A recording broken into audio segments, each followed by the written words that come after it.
ஏங்க இந்த வீட்டு வேலையில கொஞ்சம் செஞ்சு கொடுத்தா என்ன? இந்த காய்கறிலாம் இருக்கு பாருங்க, எடுத்து கொஞ்சம் அறுத்து கொடுங்க. என்னோட டெய்லரிங் கிளாஸ்ல சர்டிஃபிகேட் கொடுக்குறாங்க, நான் போறேன்னு சொன்னேன்ல நேரத்துலயே. கூட மாட ஏதாவது வேலை செஞ்சு கொடுத்தா தான் நான் சீக்கிரமா போக முடியும். என்னது, நான் இந்த காயெல்லாம் கட் பண்ணணுமா? எனக்கு வேற வேலை இல்லையா? காலங்காத்தாலே காய்கறியில கட் பண்ண சொல்ற? என்னது காலங்காத்தாலையா? அப்பன்னா நான் விடிய விடிய 24 மணி நேரம் செஞ்சுட்டு தான் இருக்கேன். அப்ப என்ன சொல்றது? அப்படியே நீயே மெதுவா செய், எனக்கு நிறைய வேலை இருக்குது, நான் போறேன். ச்சே, ஏன்டா இப்படி இருக்காங்களோ? கொஞ்சம் கூட மனசாட்சி இல்லாம இருக்காங்க. நான் கொஞ்சம் வெளிய போறங்கறனால சொல்றேன். இது என்ன நான் சொல்லிருப்படா? சரி இருக்கட்டும், நேரம் வருமா பாத்துக்கலாம். இன்னைக்கு என்ன ஹெட்டிங் போட்டிருக்காங்கன்னு தெரியலையே நியூஸ் பேப்பர்ல. ஏங்க இந்த வீட்டுல கொஞ்சம் கூட்டி விடலாம்லங்க? நீங்க மட்டும் பேப்பர் படிச்சிட்டு இருக்கீங்க. ஐயோ, என்னால இல்ல எந்த வேலையும் செய்ய முடியாதுப்பா, எனக்கே கை கால்லாம் வலி. என்ன சொன்னீங்க? அப்ப எனக்குலாம் வலிக்காதா? ஏதோ ஒரு நாள் எனக்காக கொஞ்சம் வெளியே போயிட்டு வரேன்னு சொன்னேன், கொஞ்சம் கூட கூட மாட வேலையே செய்ய மாட்டீங்க. ஐயே, காலையில இருந்து என்ன உனக்கு பிரச்சனை? அதை செய் இதை செய் அதை செய்யிட்டு இருக்கிற. ஏங்க நீங்க கொஞ்சம் கூட்டி விட்டீங்கன்னா நான் போய் கிளம்பு பண்ணலங்க, எனக்கு டைம் ஆயிடுச்சுல. அப்படியே கொஞ்சம் மெதுவா நீயே செய்யம்மா, எனக்கு கை கால்லாம் வலிக்குது. ச்சே, எல்லாம் என் நேரம், எனக்கு டைம் வேற ஆயிட்டு இருக்கு, கொஞ்சம் கூட உதவி செய்யறதுக்கு யாரும் இல்ல. அம்மா எனக்கு ரொம்ப பசிக்குதுமா. இங்க பாருங்க, குழந்தைக்கு பசி எடுக்க ஆரம்பிச்சிச்சு. இப்ப குழந்தைக்கு நான் சாப்பாடு கொடுப்பேனா, வீட்டு வேலை பார்ப்பேனா, நான் போய் கிளம்புவேனா? அப்படியே அந்த முட்டைக்கணை வச்சு திரு பார்த்துக்கிட்டே இருங்க, ஒன்னும் செஞ்சிடாதீங்க. போய் குழந்தைக்கு சாப்பாடாவது ஊட்டுங்க, நான் போய் கிளம்புறேன். எனக்கு சாப்பாடு ஊட்டணுமா? நான் ஊட்டுனா அவன் சாப்பிடவே மாட்டா, ரொம்ப பிடிவாதம் பிடிப்பா. இப்படியே ஏதாவது ஒரு காரணம் எல்லாத்துக்கும் சொல்லிட்டு இருந்தா என்னதான் பண்றது? நானும் மனுஷி தானே. அம்மா எனக்கு ரொம்ப பசிக்குதுமா, சீக்கிரமா எனக்கு சாப்பாடு கொடுங்கம்மா. இவளுக்கு சாப்பாடு ஊட்டுவீங்களா மாட்டீங்களா? ஐயோ, இவளுக்கு சாப்பாடு ஊட்டுறது ரொம்ப கஷ்டமான வேலை, நீயே ஊட்டி விட்டு. அதானே பார்த்தேன், எங்கடா நானே ஊட்டி விடுறேன்னு சொல்லுவீங்களோன்னு பார்த்தேன். தெரியாம கூட உங்க வாயிருந்தது வார்த்தை வந்திருக்காதே. பேசி எனக்கு தான் நேரம் போகுது. நானே போய் என் பிள்ளைக்கு ஊட்டி விட்டுக்கிறேன். அழாதம்மா, வா உனக்கு போய் சாப்பாடு ஊட்டி விடுறேன். அடிச்சி தள்ளியாவது உட்காருங்க, சாப்பாடு ஊட்டிட்டு இருக்கல, பிள்ளைக்கு இடம் கொடுங்க. ஐயோ அம்மா, இவன் நம்மளை கடிச்சு தின்றுவா போல. சாப்பிட்டியம்மா? போதுமாம்மா உனக்கு? போதும் அம்மா, சாப்பிட்டேன் போதும். எங்க கொஞ்சம் மசம் உட்காந்துருக்காலும் வெளியே போய் தண்ணியாவது பிடிச்சி வைங்க பைப்ல. என்னது தண்ணி நான் பிடிக்கணுமா? அப்ப பக்கத்துல இருக்கிறவங்களே என்னமா நினைப்பாங்க நீங்க? அம்மா நான் விளையாட போறேம்மா. பாத்து விளையாடணுமா, ரோட்டுக்குள்ள போயிடாதம்மா, பத்திரமா வெளியே விளையாடு, சரியா? சரி அம்மா, போயிட்டு வரேன். இப்ப என்ன இதையும் செய்ய முடியாதுன்னு சொல்ல போறீங்க? நானே செஞ்சுக்கிறேன், எனக்கு டைம் வேற ஆகி போச்சு. இன்னும் எனக்கு 1 மணி நேரம் தான் டைம். என் கூட வர அக்காங்கெல்லாம் ஃபோன் பண்ண ஆரம்பிச்சிருவாங்க, கிளம்பிட்டியான்னு. என்ன பதில் சொல்லுவேன் நானே? உங்களால பாருங்க, நான் என்ன டெய்லியுமே உங்களை செய்ய சொல்றேன்? இன்னைக்கு தான் நான் வெளியே போறேன்னு செய்ய சொன்னேன். ச்சே, ஏன் இப்படி இருக்கீங்களே தெரியல. 1/2 மணி நேரம் கழித்து. ஆமா பாருங்க நல்லா போன பாருங்க. நான் அவ்வளவு தூரம் சொல்லி நான் அப்படியே தானே உட்காந்துட்டு இருக்கீங்க. நான் போய் கிளம்பிட்டு கூட வந்துட்டேன், நீங்க இன்னும் உட்காந்துட்டு உட்காந்துருக்கீங்க. பெரிய பிள்ளை விளையாட போச்சு, அதாவது என்னன்னு பாத்தீங்களா? அதுவும் இல்ல. ஐயோ போச்சு, டைம் வேற ஆகி போச்சு. எக்ஸ்ட்ரா 1/2 மணி நேரம் லேட் ஆயிடுச்சு. அவங்க அக்காங்க வேற எனக்கு ஃபோன் பண்ண ஆரம்பிச்சிருவாங்க, அவங்க கிளம்பிருப்பாங்க இந்நேரம். எல்லாம் இப்போ உங்களாலதான். எனக்கு கூட மேல ஹெல்ப் பண்ணியிருந்தீங்கன்னா இந்நேரம் நான் சீக்கிரம் முடிச்சுட்டு கிளம்பிருப்பேன். ஐயோ, இந்த வீட்டு வேலையில என்னால செய்ய முடியாதுப்பா, எனக்கு ஒரே டயர்டா இருக்குது, கை கால்லாம் வலி. ஆமா நீங்க சொல்லுவீங்க, நீங்களாம் ஏன் சொல்ல மாட்டீங்க? ஒரு நாள் வேலை சொன்னதுக்கு உங்களுக்கு கை கால் வலிக்குது. நான் எப்பவுமே நான் தான் வேலை செஞ்சுட்டு இருக்கேன். போச்சு, என் கூட வர அக்காங்க தான் ஃபோன் பண்ணிட்டாங்க. ஹலோ செல்விக்கா, சொல்லுங்கக்கா. என்னங்கக்கா கிளம்பிட்டீங்களா? நாங்களாம் கிளம்பி ரெடியா நிக்கிறோம். அச்சிச்சோ, எல்லாம் கிளம்பிட்டீங்களாக்கா? எல்லாருமே வந்துட்டாங்களா? நான் மட்டும் லேட்டா? ஆமாங்கக்கா, எல்லாருமே வந்துட்டாங்க, என் கூட தான் நிக்கிறாங்க. நீங்க மட்டும் தான் காணோம். எவ்வளவு நேரம் ஆகும்? அக்கா நான் சீக்கிரமா வந்துடுறேன்க்கா, இன்னொரு 5 நிமிஷம்க்கா நான் வந்துடுறேன்க்கா. இல்ல நாங்க முன்னாடி போறோம், நீங்க வரீங்களா? அக்கா போயிடாதீங்கக்கா, நான் வந்துடுறேன், 5 மினிட்ஸ் வந்துடுறேன்க்கா. சரி வாங்கக்கா, நாங்க நிக்கிறோம், வாங்க. ஐயோ ஃபுல்லா டைம் ஆகி போச்சு, என்னால உங்களுக்கு லேட் ஆகுது. நீ காலையில இருந்து சீக்கிரமா கிளம்ப வேண்டியதானே, என்ன பண்ணிட்டு இருக்க? அவங்கள ஃபோன் பண்ற அளவுக்கு நீ லேட் பண்ணிட்டு இருக்க. என்னது, என்ன சொன்னீங்க?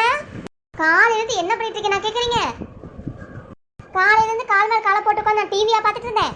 விழுந்து எல்லா வேலையும் செஞ்சுட்டு இருக்கேன். டைம் ஆகுது நான் சொல்லிட்டே தான் இருக்கேன். சரி நான் கிளம்புறேன், பிள்ளையவாது ஒழுங்கா பாத்துக்கோங்க. என்னது, குழந்தைய நான் பாத்துக்கணுமா? ஐயோ, அது சேட்டை பண்ணுமா, என்னால முடியாது. வேற என்னதான் முடியும் உங்களால? ஐயோ, அது ஓவர் சேட்டை, வெளியே ஓடிட்டே இருக்கும், நான் எப்படி பாத்துக்கிறது? என்னால முடியாது, தனியால என்னால பார்க்க முடியாதுப்பா. இது கூட செய்ய மாட்டேங்கிறீங்க. ச்சே, உங்களால எனக்கு ஒரே துன்பமா போச்சு. ஒரு நாள் குழந்தை பாத்துக்கிறதுக்கே நீங்க இவ்வளவு பயப்படுறீங்க. நான் தான் விடி உட்காந்து பிள்ளை பாத்துட்டு இருக்கேன். அம்மா எங்க கிளம்பிட்டீங்கம்மா? நானும் வரமா. இங்க பாருமா, நான் எங்கேயும் போலமா. அப்பா கிட்ட கொஞ்ச நேரம் குறும் பண்ணாம இருக்கணும், அம்மா போனது வந்துருவேன். இல்ல நான் வருவேன், நானும் கூட வருவேன், உங்களை நான் விட மாட்டேன். இங்க பாருமா, அம்மா சொல்றதை கேளுமா, நான் போனது வந்துருவேன். குறும் பண்ணாம அப்பா கூட உட்காந்துக்கணும், சரியா?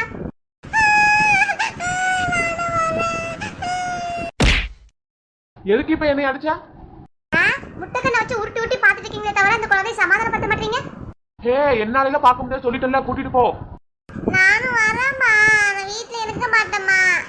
ச்சே, எல்லாமே என் சோதனைக்குனே வருது. நான் எப்படி உன்னை தூக்கிட்டு ரொம்ப தூரம் நடக்க முடியுமா, போக முடியுமா, வர முடியுமா? நீ அமைதியாக ஒரு இடத்துல இருப்பியா? குறும் பண்ணுவேன் தான் அப்பா கிட்ட விட்டுட்டு போறேன். சரி சரி, அவங்க திருப்பி நான் ஃபோன் பண்றப்ப நாங்கள் கிளம்புறோம். நீயும் வா போலாம். என்ன பண்றது? ஹே ஜாலி ஜாலி, நானும் வரேன், நானும் போறேன். என்னாச்சுங்கக்கா, ஏன் இவ்வளோ லேட்டு? என்னக்கா பண்றது, எங்க வீட்டில் எல்லா வேலையும் நான் ஒருத்தையே செஞ்சுட்டு இருக்க வேண்டியதா இருக்கு. பிள்ளையும் நான் தான் பார்க்க வேண்டியதா இருக்கு, வீட்டு வேலையும் நான் தான் பார்க்க வேண்டியதா இருக்கு. கூட மேலே யாரும் உதவி செய்ய மாட்டாங்களே. கூட குழந்தையும் தூக்கிட்டு வந்துட்டீங்க. ஆமாங்க்கா, கூட்டிட்டு போக சொல்லி ஒரே பிடுகாதான், ஒரே அழுகாச்சி. வேற வழி இல்லாமல் தூக்கிட்டு வந்துட்டேங்க்கா. சரி விடுங்கக்கா, அப்புறம் என்ன செய்யறது, பொண்ணா பிறந்துட்டோம், எல்லா வேலையும் நம்ம தான் செஞ்சாகணும். ஏய் குட்டி பாப்பா, கீழே இறங்கி நில்லு, உங்க அம்மா பாவம்ல, கை வலிக்கும்ல உங்க அம்மாக்கு. போங்க, நான் நிற்க மாட்டேன், அம்மா கிட்ட தான் இருப்பேன். பாத்தீங்களா, கொஞ்ச நேரம் கூட கீழே இறங்கி நிற்க மாட்டேங்கிறா. இடுப்பிலே தான் வச்சிருக்கணும், கூடவே தான் இருக்கணுங்கிறா. என்னதான் செய்யறது? எல்லாமே சரியாயிருங்கக்கா. பாப்பா கொஞ்சம் வளர்ந்துட்டான, குறும்பு எல்லாமே கம்மியாயிரும். ஆட என்னமோ போனட்டேன், நானும் எவ்வளவோ பார்த்துட்டேன். நடக்கிறது நடக்கட்டும். சரி, நம்ம கஷ்டத்துல பேசாம நம்ம நம்மளோட கிளாஸை பத்தி பேசுவோம். இன்னும் மணிமேகலைக்கு காணோம், வரவே இல்லை. அவங்க ஃபோன் பண்ணாங்களா உங்களுக்கு? இல்லையேக்கா, எங்களுக்குலாம் ஃபோன் பண்ணல அவங்க. ஆனா ஆமா, எனக்கு ஃபோன் பண்ணல. ஒரு நாள் போயிருப்பாங்களா முன்னாடி? இப்பவே ரொம்ப டைம் ஆயிடுச்சு, இருங்க அவங்க ஃபோன் பண்ணி பார்ப்போம். நெட்டா ஒரு ஃபோன் போட உங்களுக்கு. சரிக்கா, நீங்களே ஃபோன் போடுங்க. சரி இரு போடுறேன். ஹலோ மணிமேகலைக்கா, என்ன பண்றீங்க? கிளம்பிட்டீங்களா? எங்க கூட வரீங்களா இல்லை நீங்க முன்னாடி போயிட்டீங்களா? சொல்லுங்கம்மா, எல்லாம் என்ன பண்றீங்கம்மா? கிளம்பலையே இன்னும்? இல்லக்கா, இப்பதான் எல்லாமே கிளம்பி ரெடியா நிக்கிறோம். இனிமேல் தான் கிளம்பணும். நீங்க என்ன பண்றீங்க? போயிட்டீங்களா? ஓ, இனிமேல் தான் வரணுமா? வாங்கம்மா வாங்க, பொறுமையா வாங்க. நான் முன்னாடி வந்துட்டேன், நீங்க மெதுவா வாங்க. இன்னும் யாரும் வரல. அப்படியா? ரொம்ப சந்தோஷம்க்கா. இன்னும் யாருமே வரலையா? சூப்பர்க்கா. அப்ப நீங்க தனியா தான் போய்க்கிறீங்க அப்போ? என்னது, இன்னும் யாரும் வரலையா? ரொம்ப சந்தோஷம், நம்ம மெதுவாகவே போவோம். அம்மா எனக்கு சாக்லேட் வாங்கி கொடுங்க, எனக்கு வேணும். ஐயோ, ஆரம்பிச்சிட்டால அவங்க பாப்பா. இனி சமாளிக்கிறது கஷ்டம். எப்படிதான் சமாளிக்க போறீங்களோ இன்னைக்கு. ஆமாக்கா, ஆரம்பிச்சிட்டா. இன்னைக்கு சமாளிக்கிறதுக்குள்ள என் உயிரே போயிடும். அப்படியாக்கா, மேம் வந்துட்டாங்களா? மேமும் வரலையா? மேம் இப்பதான் வந்துட்டே இருக்காங்களா? நீங்க மெதுவா வாங்கம்மா. அப்படியா? சரிக்கா, நாங்க பஸ் பிடிச்சி தான் வரணும், வந்து சேர்ந்துடுறோம். சரிம்மா வாங்க வாங்க, நான் வெயிட் பண்றேன், வாங்க. என்னக்கா சொன்னாங்க, மேம் வரலையா இன்னும்? ஆமா வினிதா, இன்னும் வரலையாம்மா மேம். நம்ம பொறுமையா போகலாம் பஸ் பிடிச்சி. என்ன ராணி அக்கா, இப்பவே சோகமாயிட்டா எப்படி? இன்னைக்கு நாள் ஃபுல்லுக்கா உங்க பிள்ளை கூட போராடணும்ல. நீங்க உங்க பொண்ணை வச்சுக்கிட்டு டெய்லரிங் சர்டிஃபிகேட் வாங்கின மாதிரி தான். ஆமா நட்ட, என்ன பண்றது? பாப்பாவை யார்ட்ட விட்டுட்டு வர முடியும் சொல்லு? சரி விடுங்கக்கா, நீங்க ஃபீல் பண்ணாதீங்க. இன்னைக்கு நமக்கான டே, சந்தோஷமா இருங்க. எல்லாரும் சேர்ந்து பாப்பா பாத்துக்கலாம், நீங்க வருத்தப்படாதீங்க. சரிங்க பார்க்கலாம். இப்பதான் இது நம்ம ராணி அக்கா. ஏண்டி நட்ட, டெய்லரிங் சர்டிஃபிகேட் வாங்கிட்டு ஒரு கடையை போட்டுருவில்ல? அப்படியே ஒரு கடையை போட்டீங்கன்னா சொல்றீ, உன் கடைக்கு நானும் வேலைக்கு வரேன். என்னது, டெய்லரிங் சர்டிஃபிகேட் வாங்கிட்டு நான் போய் கடை வைக்க போறேனா? என்னக்கா பேசுறீங்க? நீங்க ஏதோ கடை வச்சீங்கன்னா நான் வந்து வேலை செய்யலான்னு பார்த்தா என்ன கடை வைக்க சொல்றீங்க? உங்களோட ஒரே காமெடிக்கா. அதான் என்னடா நெட்டவள்ளி கடை வச்சிருவாளோ அப்படின்னு பார்த்தேன். எங்கிட்டு போய் நான் கடை வைக்கிறது? இந்த அளவுலாம் குடிக்கிறது எனக்கு பாதி தெரியாது. இல்லை எங்கே போய் எதை குடிச்சு எப்படி கட் பண்ணி எப்படி ப்ளவுஸ் எல்லாம் திப்பண்ணி எனக்கே தெரியாது. என்னை போய் கடை வைக்க சொல்றீங்க? ஐயோ ஐயோ. ஆமா, என்ன இப்போ உங்க எல்லாருக்கும் கக்கப்பக்கான்னு ஒரே சிரிப்பு. என்ன நெட்டவள்ளி, பொசுக்குன்னு இப்படி சொல்லிட்ட? கட் பண்ண தெரியாது, அளவெடுக்க தெரியாதுன்னு. நீ சர்டிஃபிகேட்டே வாங்க போற நெட்டவள்ளி. அதுவா, நான் அப்படி உண்மைதான் சொன்னேன். ஆனால் என்னையும் நம்பி சர்டிஃபிகேட் கொடுக்குறாங்க. எல்லாம் நான் செஞ்ச புண்ணியம் தான் காரணம். என்னை கிண்டல் பண்ணலைன்னா உங்க யாருக்கும் தூக்கம் வராதே. சரி வாங்க வாங்க, கிளம்புவோம்.